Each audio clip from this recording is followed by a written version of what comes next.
friends, they've been with me for some time, and it's nice to know that they still by my side. Friends are like stars, cause no matter how far, when it's dark outside, they will be your light. We'd play Halo, and we'd lay low in our basement until the sun began to rise. We would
Hello, stream. Hello. How's it going, guys? Stream will be starting in just a minute. We're just testing out a couple last things. I had a little weird thing happen I'm not sure about, so I want to make sure that's good before we get started.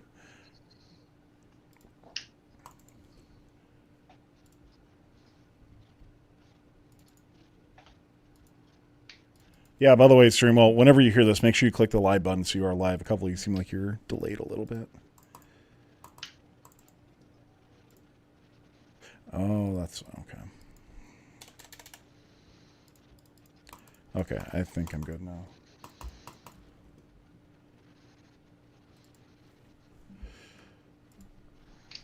Okay. Maybe.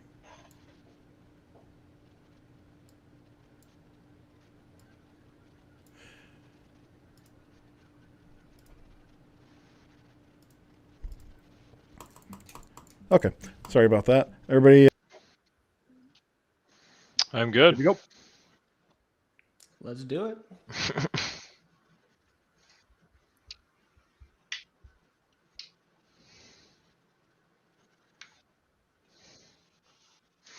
All right, welcome back. First Charged Up is officially wrapping up in the off season, and we are joined by a great host tonight. We'll be taking a look at HighTide's great season they had, ending with a world championship, looking into the recent blog post about Propulsion Motors being limited to 4, starting with the 2024 season, and event selection, and how some of our teams look at event selection as a whole, and some events that we might be attending. All this and more coming up on this edition of FRC Round Up. This video on First Updates Now is made possible by viewers like you and also the following sponsors. At Kettering University, over 30% of the student population was in high school robotics. These same students have received a portion of over $7 million in FIRST scholarship. Scholarship applications will open in September. Get ready to go pro and get more information at kettering.edu/first.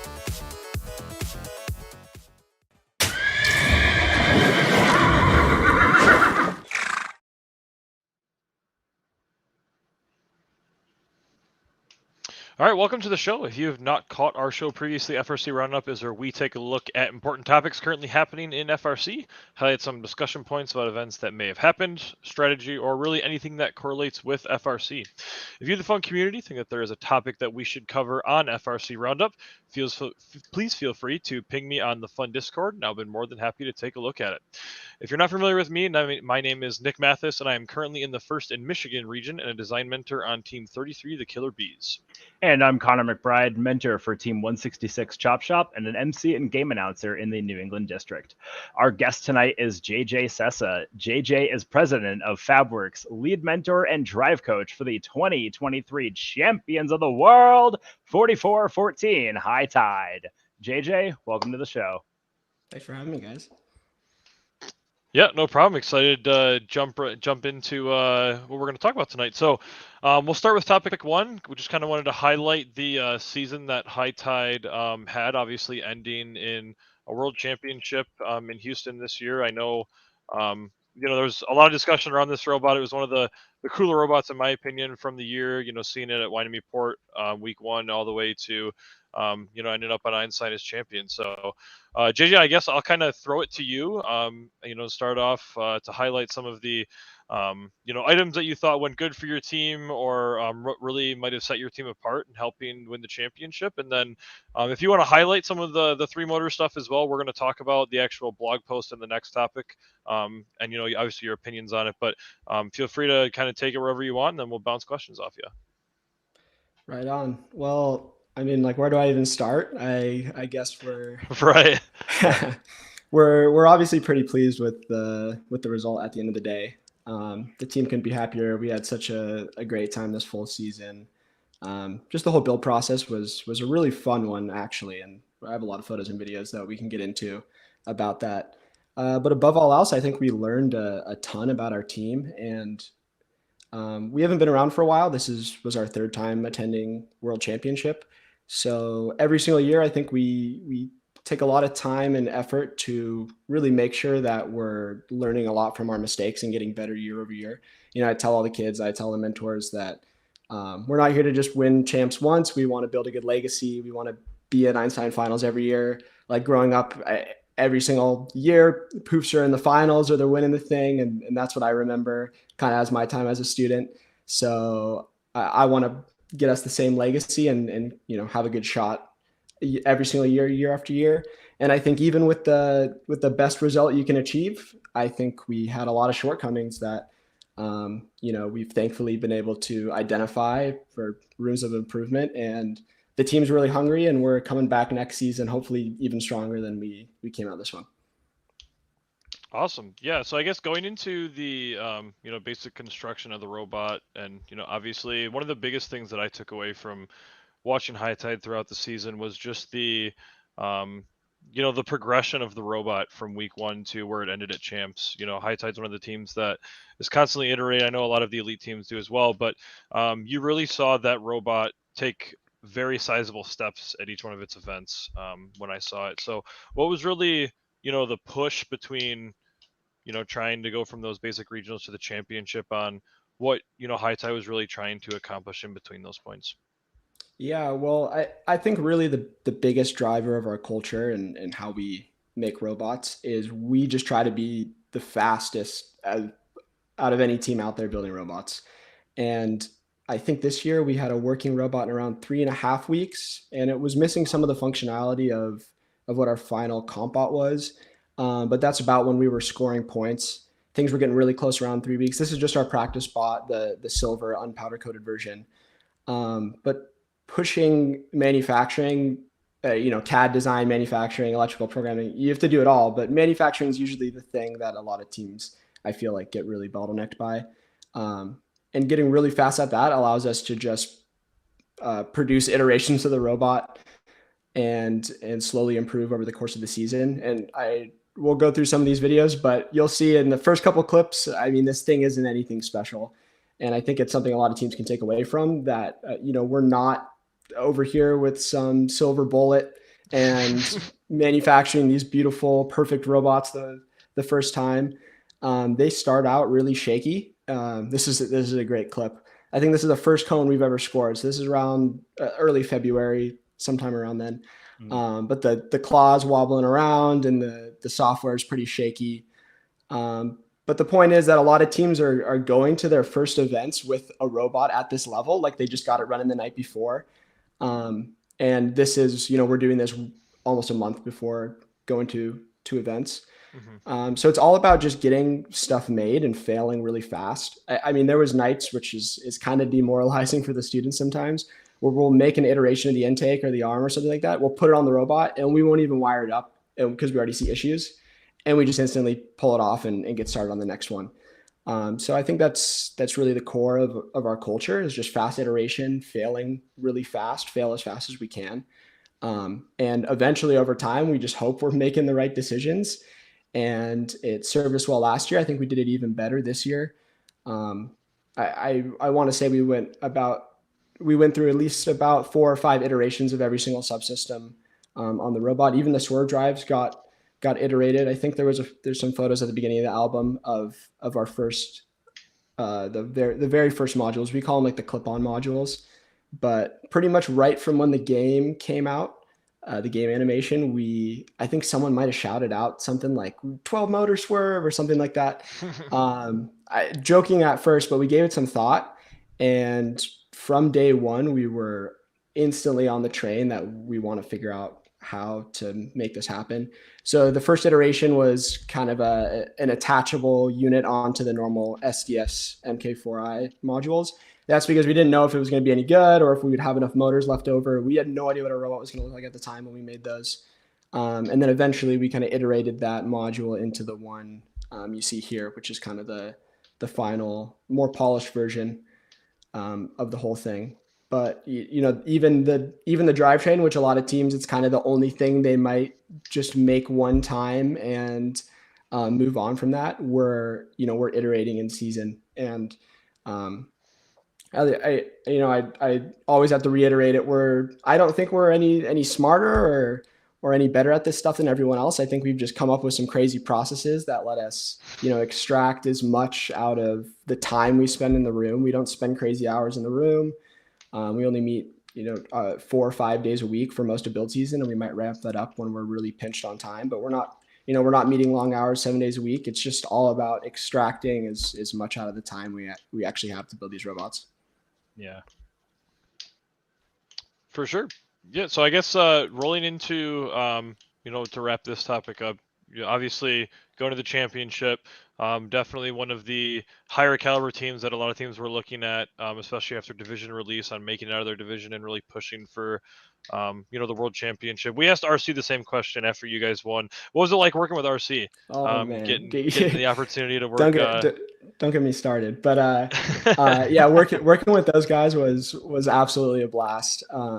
RC's been a friend of mine and a mentor of me personally, just being such a young lead mentor of a team and being so new to this. We've kept in touch over the years. So, getting the opportunity to play with them firsthand was really awesome. And he's an amazing lead mentor, and all the mentors and students on their team are really just killers. And we couldn't have asked for better partners to play with that really wanted this more than us, more than anybody out there for sure. All that aside, I think Madtown was really the one robot we went into champs worried about playing against. I think there was a lot of robots, and there's a lot of amazing robots out there that could have complemented our style particularly well. 254 and 2056 come to mind, just being amazing cone robots that can just run cones all day long on the other side, which is really our weak spot. But Madtown kind of fills the same role as us. So we were kind of happy when we knew there was a possibility of us playing together, because it kind of takes out the two best robots that play that cube short side. Yep. And they play an equally good cone game. So you can stick them wherever and they'll put up a ton of objects. But they were the ones we were really scared of, because we knew they could be putting up this similar cube numbers as us in that close unprotected lane. For sure. Tyler, you had a question? Yeah, something I'd love to hear about is, we hear a lot about the first alliance picks, or right, like the first two teams in it. But I'd love to hear about your alliance partners as well too. I know 4096, coming out of the Midwest area, excited to see them doing as well as he did as well too. So I'd love to hear more about both them and I'm sorry, your other alliance partners eluding me for a second here, but just talk to me about the alliance selection process, how that worked, and why you selected both them and I think it was 2609 if I'm correct on that. I'm bad with numbers. Yeah. I think going into it, we had an initial practice session with 696. Shout out to them, as RC said, for letting us go over there and practice with them. And we kind of identified in that we really needed just someone who could do cones, especially because we have a majority of the cubes covered. And even with the new double scoring rules, we were finding we were running out of just actual physical cubes. There's only a limited amount back there. So it was just finding a third and fourth pick that could really just play the middle and do as many cones as possible. And thankfully we got 2 great robots that were good at doing that. And I mean, they were all a blast to play with. I mean, the mood on our alliance, the whole champs was amazing. Even when things were getting a little shaky, I feel like we all kept the vibe really positive, and we were all stoked and having a great time to be there. And I really don't think we could ask for a better setup. There's really no drama or anything, which I know a lot of teams sometimes go through when pressure gets high. People have disagreements about stuff and things get stressful, but we all kind of knew we were there to win, and it went shockingly smooth. Love that. Yeah, so we do have a question from chat from Thunder Arcanus. Do you expect your win from the championship to inspire a new I hope we're not expiring. Inspire a new generation of rookie California bots next year? Oh, I mean, I'm not sure. I think California is kind of used to getting the world championship wins. We're kind of the new kids down here in SoCal because all the big guys are up north from us. But we try our best around here to host our off-season event and get as many people stoked as possible. But can't really say for sure if there's going to be any new wave of rookie teams. Yeah, for sure. Yeah, and just to confirm, JJ, what was 4414's rookie year? It was 18, I believe, correct? It was 2019 was the first 2019. year. Yeah. Okay, yeah, so it's definitely a relatively new team, only getting to compete a year and a half prior to last year-ish, right? 20's a half year, whatever you want to call it, and then obviously 21 being virtual. So, yeah, definitely. And then what team were you on again? I went to high school on Team 3925, so that's a local team in the area. Oh, okay, nice. So one of the questions that I had thought about as well is, obviously with your rookie year being 2019, how did that work with you getting a 4,000 number? Was there a process because it was a group of first teams that came, or first mentors that came over that started a new team, or what was the thought process behind that? Yeah, it was both a combination of mentors and students. I think we crossed the limit on both of those actually. Okay. First has a guideline somewhere that are extremely lost to me now. That outline this exact process on what qualifies you as a rookie or as a first year veteran. I think there's a very special classification you get on your dashboard for this exact case. And then in the event that you are not a rookie and you're a first year veteran, it cancels you from being able to win any of the rookie awards, as well as I think you still get a couple of the rookie benefits, like you can opt into the rookie kit of parts, and I think there's some registration benefits and stuff like that. The awards, though, you do not get, and then they assign you a number from the same year as the team, where I don't know how they pick this, if there's multiple mentors from different teams or anything. Right. I think they come up with some process that they think best represents kind of the era where maybe most of your institutional knowledge comes from. Yeah, so I think 4414 around, that's kind of a 20. I think it's a 2012 number, but 2012, 20. It'd be 2012, 2013. Yeah, right so the there. 2012, 2013 area is really where I think our roots kind of are. That was my rookie year in high school, and it's where my father originally started, sponsoring and helping out the local high school robotics team there. Okay. So that's how I originally got involved. So we go back to around then. It's a little bit of an illusion that we have that, that we're the 2019 rookies, but right. Still an impressive little streak of success, if you ask me. Yeah, absolutely. I know one quick thing. I know I have some friends that have started other veteran rookie teams. I do believe that number stems from the team that you were originally coming from. Yeah. So I believe it comes for I think 4414 was originally, that number was came to be when 3925's rookie year was. Makes sense. Yeah, that makes sense. Okay, cool. Jumping into topic 2, one of the higher topics in FRC lately was the blog post that came out. It was probably almost 2 weeks ago now. I believe it was on the 22nd of August. Yep, about 2 weeks.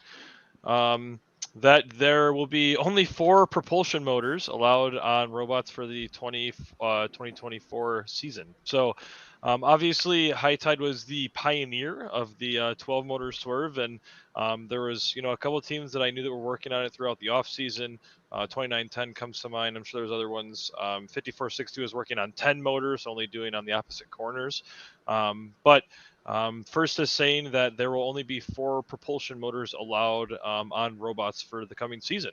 So obviously, meaning regular 8-motor swerve would be still legal, but anything more than that, this unfortunately kills anything like Diffie swerve, 5-motor H drive, 6-motor tank. Those are the couple ones that come to mind that this also kills. But JJ, I guess I'll go right to you with being the pioneer of the 12-motor swerve. What is your original reactions with this? Yeah, there's kind of 2 different perspectives I have on this whole thing.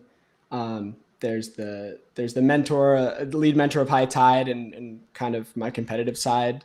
And then there's also just me being a part of this program as a whole for a long time and wanting kind of what's best for the community. And I think a lot of people would be shocked to find out that those opinions still kind of completely are the same, even though they're 2 very different perspectives. And I really think that this is a great change for the community as a whole, and even me competitively speaking. A lot of people ask me, like, are you guys bummed they nerfed the advantage you have? And I told all the people on the team the same thing. It's that it wasn't the 3-motor swerve. It's our innovation and then our willingness to develop it and push it to its limit. Yeah. That really made the benefit. So even though the 3-motor swerve, played a really significant impact in our season, we'll even go as far to die on the hill that if you took that exact robot at champs and just took 4 motors off of the drive, I really don't think it was a championship winning robot. We made a lot of compromises for that specific drivetrain setup. But even if you do that, and we didn't spend our whole season developing it and spending time on it, I think we would have found other places to gain performance. There'll always be another thing to optimize. There'll always be something new to innovate on. And I think we're going to keep trying to, push the limits. And even in 2019, our first year, we were making crazy suction climber cheesecakes and stuff that were really kind of gray in the rules. And it's always something we've kind of enjoyed. And I think this is a natural cycle of a sport like this. We're huge Formula One fans over here, and this is something that happens in Formula One all the time. Is someone finds, it's not even like a gray area in the rules. It's just something that maybe someone thought they would never, try to explore. And once they do, they realize maybe it's time we kind of pull this back and make an adjustment. And I really got to give first a lot of credit, or the GDC a lot of credit for giving so many teams a heads up. I think it would have been 100%. Easy to just kind of let it slide until the next game came out and then drop it in the manual. But that would have definitely left a huge sour taste in everyone's mouth who kind of went on this arms race to develop these modules. So thankfully it doesn't seem like there's a lot of time or energy wasted into all these things. And I really think the experience for us, it was at times really, really tough. I mean, we got a lot of red cards, especially our first event. Thankfully, they started kind of clarifying those rules, but there's no team, us or the other teams we're knocking over, that want to be a part of that interaction. It's just a really rough thing overall. And it's hard to, require teams to kind of, maybe dial the level and speed of playback to something safe. And I think this is a really easy way to just, draw the line at somewhere that's, I think, completely reasonable. Even though it's killing a lot of creative drivetrains, I think there's plenty of space in this program to be creative and innovate. And I'm just props to them for making, a bold move at a great time. And we're here for it, both from, Team HighTide and from me just thinking what's best for, for everyone in the community. Yeah, absolutely. Connor, any thoughts before we go ahead and move on? Yeah, I'm actually kind of I'm kind of happy about the blog post. At first, I was a little indifferent because I was like, well, I mean, at the end of the day, it doesn't affect me. As like 166, we moved away from a tank drive. We moved over to SDS modules a few years ago. We had thought about doing a 12 motor swerve project, but I'm glad that we never signed off on starting the project, and then that blog post came out, so that saved us a lot of time and energy. But I wouldn't be surprised if FRC had decided to start thinking about this, because like the beginning of the summer, because I know a lot of teams started to post like CAD files and documentation of their own designs of a 12 motor swerve module. So that's probably FRC is trying to be proactive about it. I'm glad that they came out about this as early as they could prior to the season actually starting. I would hate to see that be like a team update or something happen right before the season, as teams have probably got their modules ready to go, or they've started to order parts, and then all of a sudden, boom, you can't do it. And now you have to completely rethink. But what I am sad to see go is a tank drive with more than 4 motors. I still think that those robots are still very useful, in my opinion. I know we were, when we did tank drive, we never really did a 6 motor drive, really anything over 4. So it, again, didn't affect my team too much. But I think the biggest thing that I'm sad to see go is Diffie Swerve. I've always been a sucker for seeing how Diffie Swerve operates. I've always wanted to do one, but I know I've never wanted to put one into competition. This might be a hot take, but I think Diffie Swerve is only a cool science project in the meantime. I don't really see it as a very practical drivetrain in FRC competition. But yeah, overall, I'm happy with the blog post. I'm glad that FRC was very proactive about it. Yep. Yeah, I think one final note before we jump to Tyler. Tyler's got something as well, but I think the biggest thing with 6 motor tank was a lot of teams were running 6 mini sims. That was one of the big things without when Brushless wasn't here. So now that we're in the Brushless era that we are, I think that solves a lot of the issues that are points that could be raised in terms of the 6 motor tank. But chat and poll in chat states 51% agreeing with the 4 motor propulsion limit, 37% too early to tell, and 11% no. So interesting to see the community aligns with what we're talking about here as well, at least the small sample size that we have. So Tyler, you had something you want to jump in?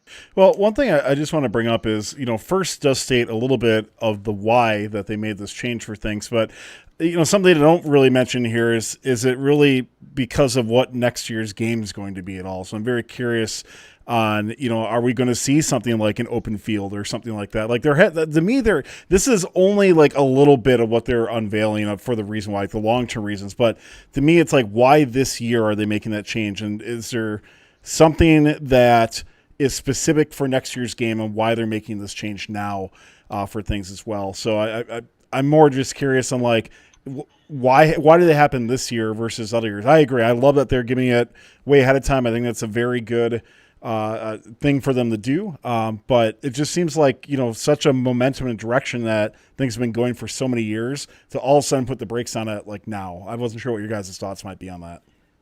So I'll bite on that. So I know you see in the blog post about like field damage and stuff. I know JJ kind of alluded to this with those hard collisions and red cards of tipping robots. Like you can think about like how fast your robot was whipping around the field. If it's an open field or even playing charged up, I imagine like hitting any kind of field structure full force at that, like you're gonna jar some bolts loose.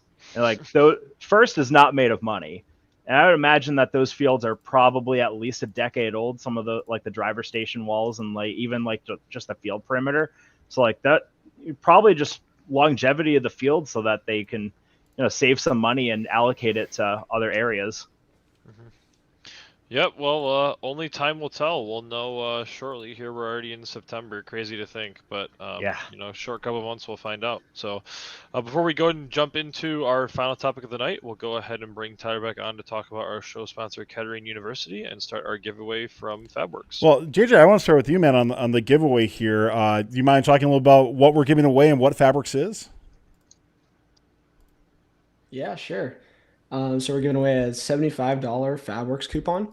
So if you guys don't know, HighTide's based out of a sheet metal manufacturing facility in Ventura, California. And about 8 months ago, we started working on this project to kind of, modernize the sheet metal industry. And there's a lot of other companies out here that do it, and this is just kind of just our unique take on the whole thing. So you go on the website and you upload your DXF files. You can pick your materials and your quantities, and we'll laser cut them out and we'll ship them.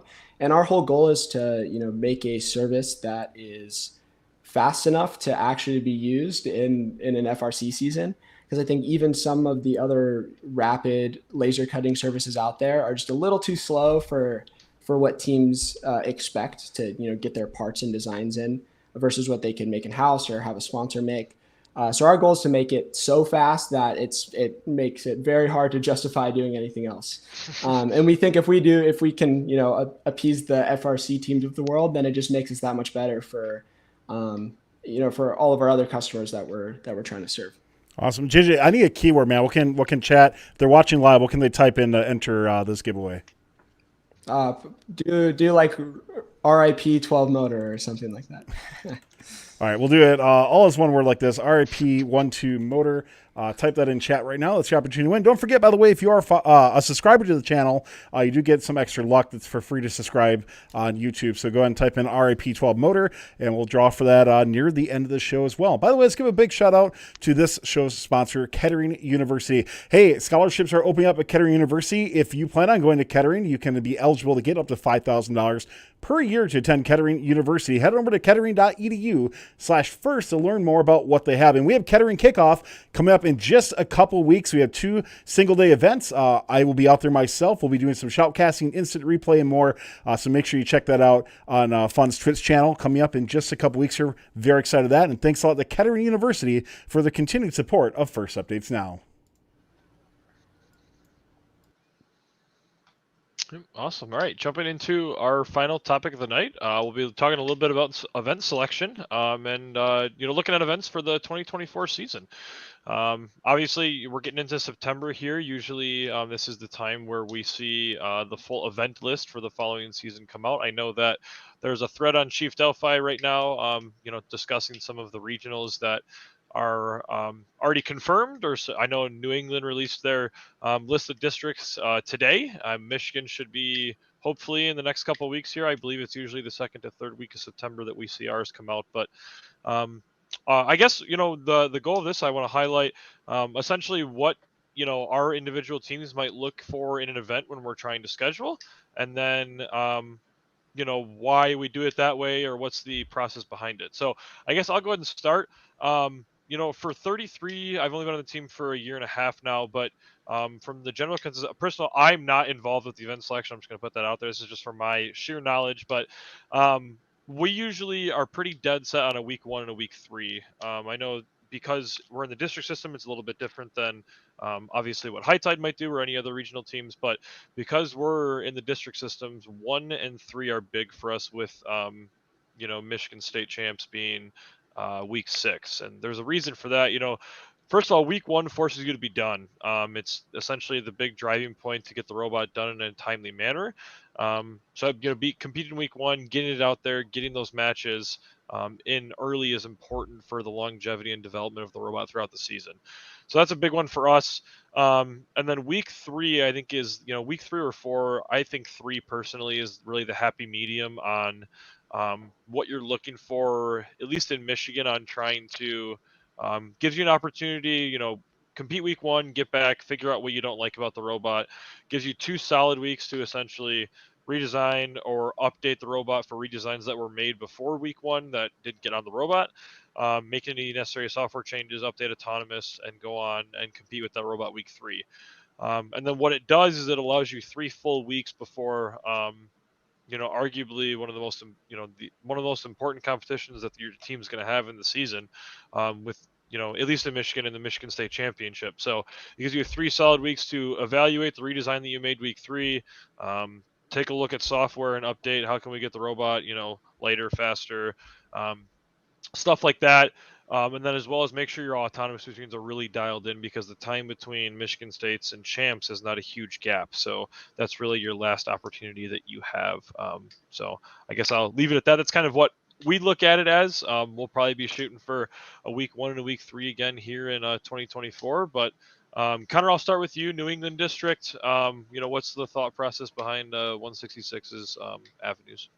Yeah, well, first off, shout out to New England first for getting out the schedule. Probably the fastest it's ever been. Like normally our schedule is out probably within 5 days before first event selection goes live. So we actually have a lot of time to really digest our schedule and really kind of plan it out. So this is a little bit of a roller coaster because we typically don't care what event, like what week we end up playing and how far we need to drive. We will go anywhere in New England. Fortunately, that's not too far of a drive. That can mainly be like 3 to 4 hours max. But we'll happily go anywhere. I mean, we were going to go to the Pine Tree event, which is going to be about a 4.5 hour drive up north for us last year, but the event got canceled, but that worked out in the end. We have one big rule of thumb is we will never do back-to-back weeks. With the exception of a district qualifier and district champs. So like you see on screen, we'll happily go to UNH or WPI week 5 and then go to district champs week 6. The big thing for us is being in a district system. If we're not a big powerhouse team, we want to make sure that we can maximize our district points as best as we can. We want to try and figure out what teams are going to potentially go to what events and where we're going to be able to succeed, not only in the robot game, but we're also an impact team. Want to make sure that we have our best chances there as well. So we're always kind of looking at the last 4 to 5 years as to what teams are going to what events, seeing their win percentage, how far they're going, how many district points they're getting. We're looking at what impact teams are going to what events, who are the normal suspects at those events. And we do try our best to try and stay away from those heavy hitting events. So I can guarantee you that you'll never see us at Granite State week 1 ever.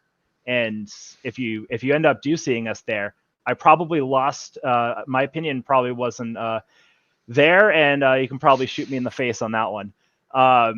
So ideally, we'll probably end up in my perfect world. We'll probably end up going week 3 and week 5. I know, Nick, you were saying that you guys like to try and get there to week 1 just to kind of get the robot done as fast as you can. Fortunately, where we have in New England, we have the official week 0 right on our doorstep. Yeah, so that pushes us to get our robot done a lot faster. It's an official field with actual matches, and it doesn't count against you for your regular season. So that's massive for us. So we spend a lot of time looking at what events that we'll go to, and we'll happily go wherever we want to go. Mm-hmm. Yeah, I mean, for what it's worth, we selected week 1 and still decided to do cones in every orientation. So, anyhow, but JJ, being a regional team, SoCal, what's obviously HighTide's thoughts behind event selection and trying to plan out the year, obviously with the goal of getting to the championship? Yeah, so there's definitely a couple different factors that go into it. I think the biggest one is we have 2 home events, and they're back to back, and those have been week 1 and 2 the last 2 years. So I don't think we would ever be a back-to-back team. My opinions maybe kind of changed on that after how we've handled it this last 2 years. I think we've handled it better than I thought we would. Regionals obviously are kind of a very long weekend, and but we typically just load in week 1, do our thing, and then close the road cases up. Maybe do some software, some small revisions back at the shop, bring in some spare intake plates or something like that. And then, do those changes practice day at week 2. So we're not taking the pit out. We're really not meeting consistently. Work is obviously still getting done. You can never get away from that. Your mind's racing on, what improvements you can make for that next week. But it's a relatively relaxed week in between there. And then after that, we usually try to dedicate a good chunk of time, because we've realized that with building robots so fast for ourselves, once we can kind of start to see what other people are doing, it allows us to take some really aggressive pivots. And we do that after we have a lot of information on, what the best designs are and whose robots are looking juicy to steal. You know what I mean? But Yeah. so we have typically done a week 5 these last two years, and I think we'll try to continue that trend, assuming the week 1 and 2 we'll do again, because it's so low effort for us just to drive 10 minutes and do 2 of them back to back. Right. So we typically get the robot done nice and early, refine it until we're happy with it to bring to our first event.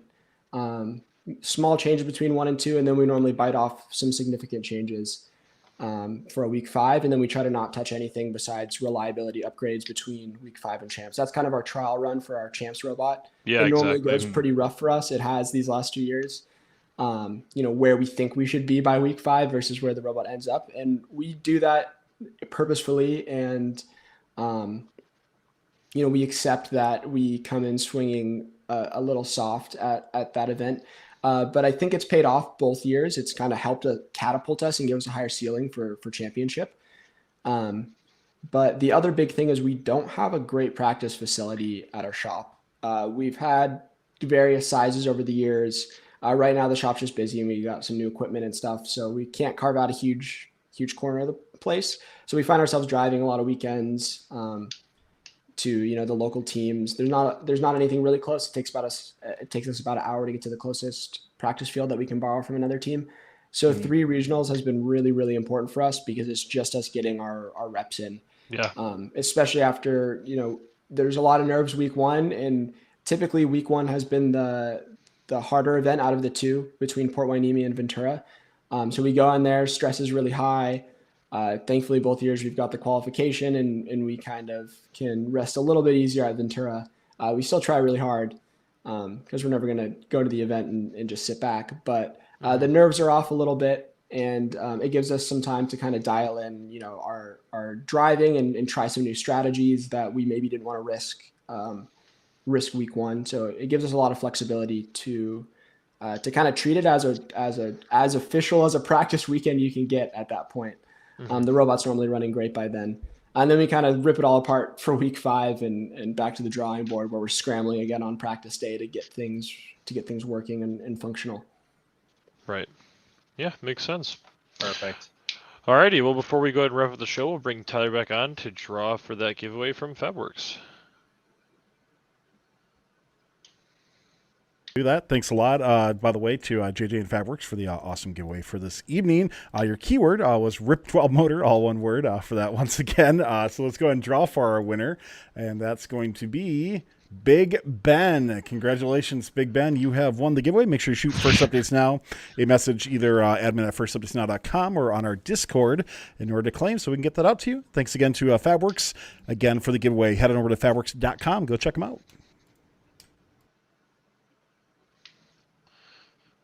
Yeah, thanks again, JJ. So thanks everybody for tuning into FRC Round Up tonight. Special thanks to all those who clicked that subscribe button or stepped up to help fund with a subscription or donation. Your support really helps us continue to make great content. Don't forget, you can watch FRC Roundup archived at youtube.com/firstupdatesnow and watch live Mondays after FRC recap during the competition season, or monthly now that we are in the off season. Thank you to JJ, our guest, for coming on. And on behalf of our producer, Tyler Olds, my co-host Connor, and all fun correspondents, I'm Nick Jr., and thanks for watching. See you next month, same day, same time, where we take a look at what is going on with First Robotics on FRC Roundup. Thanks, everyone. This video on First Updates Now is made possible by viewers like you and also the following sponsors. At Kettering University, over 30% of the student population was in high school robotics. These same students have received a portion of over $7 million in FIRST scholarship. Scholarship applications will open in September. Get ready to go pro and get more information at kettering.edu/first. Don't forget to like, subscribe, and ring the bell to stay up to date on our new videos. Keep the conversation going and provide your input to our content. Watch our live shows at twitch.tv/firstupdatesnow. Join our Discord at discord.gg/firstupdatesnow, and check out Fun FTC on Facebook, Instagram, and Twitter, and First Updates Now on Facebook, Instagram, TikTok, and Twitter.